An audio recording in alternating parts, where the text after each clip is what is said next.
मात्र 30 मिनिट रे बिना खरारे ये टमाटो आचार तैयारी करवा मास मास जाए रहिले भी बिल्कुल भी खराब हेनी। थरे जदि ये टमाटो आचार आप बनईकि खाइबे ना बिलीव करंतु मार्केट टमाटो आचार आउ केबे भी किणिबेनी। एते जबरदस्त टेस्ट लगे घर तैयारी ये आचार। या अधिक दिन स्टोर करने एथिरे कौन प्रकार प्रिजर्वेटिव यूज करना बहुत ही हाइजेनिक वे रे सिंपल प्रोसेस रे घरे तैयारी करवा और टेस्ट पूरा जबरदस्त रहिबो। याको आपण भात सहित डायरेक्ट एमती मिक्स करके भी खाई परिबे।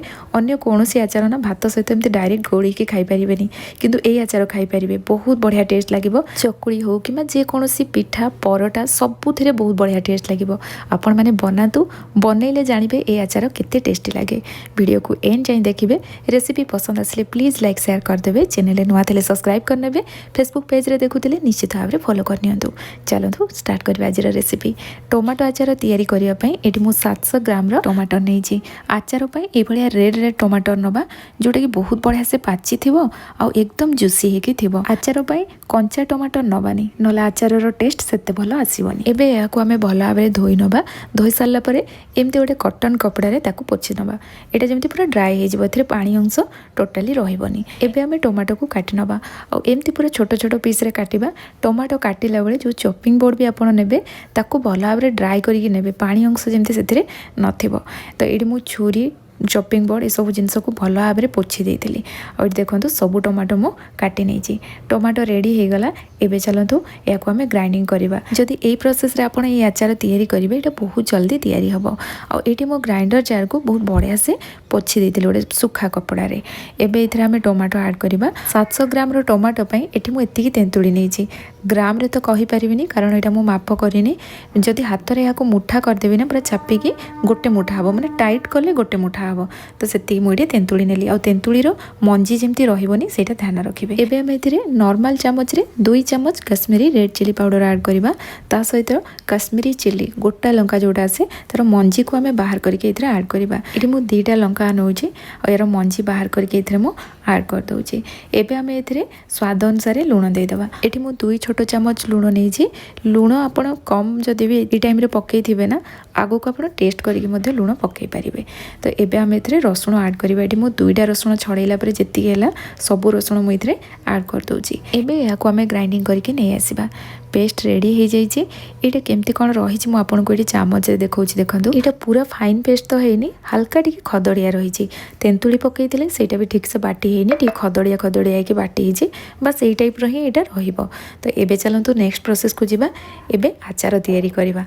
तो से मुझे कड़े गरम कर देइतिली। कड़े बहुत बढ़िया से गरम हो जाइए। एबे हम एथिरे सोरिष तेल ऐड करवा।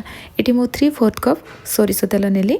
गैस रो फ्लेम हाई रखिबा और तेल को पूरा धुआं आसीबा जाए गरम करवा। जितेबाला तेल बहुत बढ़िया से गरम हो ना ये आम गैस रो फ्लेम बंद करदे।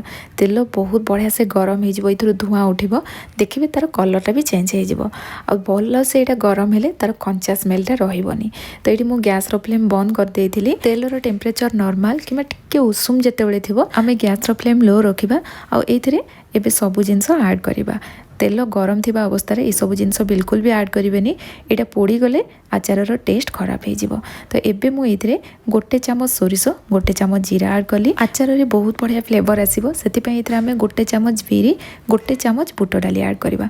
ता सहित अधिक मात्रा रे एमती गोटा सुखिला लंका पकेबा।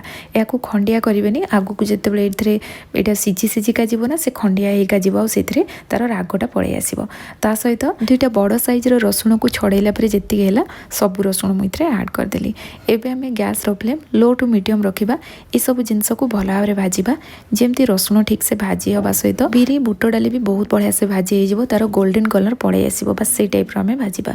एबे आम एथिरे अधिक मात्रा रे भुसुंगा पत्र पकेबा। जेहेतु टमाटो आचार भुसुंगा पत्रर परिमाण अधिक रहिबो।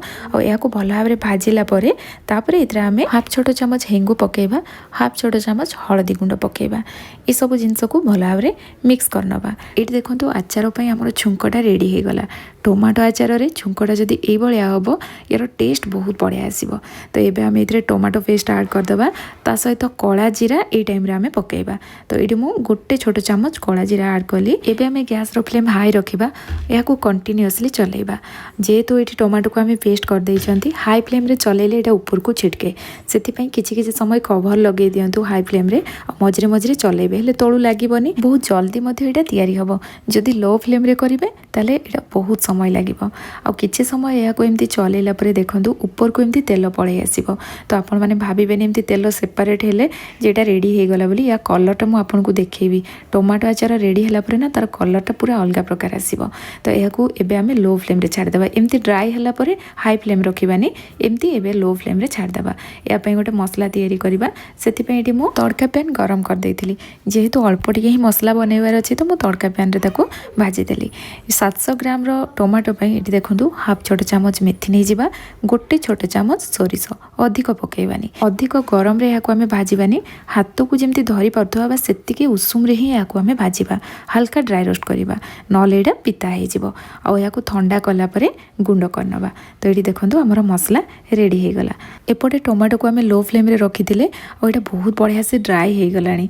तो मते एटी तेल कम लागिला सेति पई तेल को बहुत बढ़िया से गरम कला परे मु इथरे ऐड कली सोरिष तेलर मात्रा जदि कम हे जिवो ना आचार अधिक दिन रहिबनी और आपण माने भी जानि चंती जे कोनोसी आचार आमे तयारी करंती तेलर मात्रा अधिक रखंती एबे याकू आउ 15 मिनिट पाखा पाखी मु कुक कली एटी आचार रेडी हेनी यार कलरटा पूरा डार्क कलर हे के आसीबो मु आपन को एटी देखौची देखंतु एबे हमर आचार रेडी हे गलानी ए टाइप रो कलर आसीबो और तेल पूरा साइड को एमती छाड़ी छाड़ी का जिवो हेले आपण माने जानिबे आचार रेडी हे गलानी एबे हमें रखिथिबा मसला गुंड पकेइबा और गैस रो फ्लेम बंद कर देके याकू भला भाबरे मिक्स करनबा तेल सहित ए टमाटो जेते भलो से कुक हबो आचार बहुत दिन जाय आपण स्टोर करके रखि पारिबे तो एटी देखंतु या कलरटा ए टाइप रो रहिछि एबे मु तड़का पैन को गरम करी एथिरे सोरिष तेल ऐड कली और भलो भाबरे गरम कला परे तेल को ठंडा कर देली तापरे एथिरे आमे सब जिंस ऐड करबा तो प्रथम रो जो प्रोसेसटा आमे कले ना टमाटो पेस्ट पकेइबा पूर्वरु बस सेही प्रोसेसटा ही एटी मु करूछि किंतु मोर डबल प्रोसेस हे गला आपण कोन करिवे जेते बेले आपण टमाटो पेस्ट पकेइबे ना ता पूर्वरु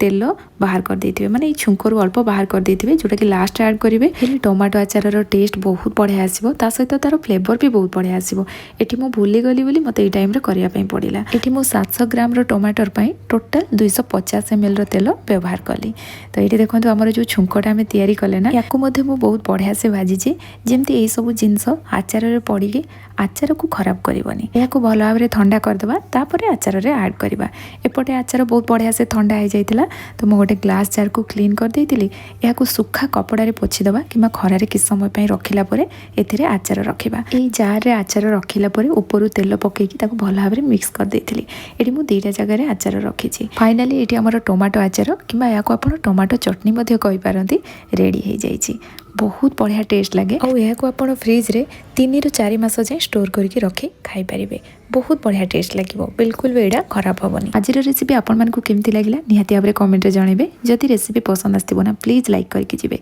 पुणी आसीबी नुवा रेसिपी नेकी सेति पर्यंत रहूची धन्यवाद।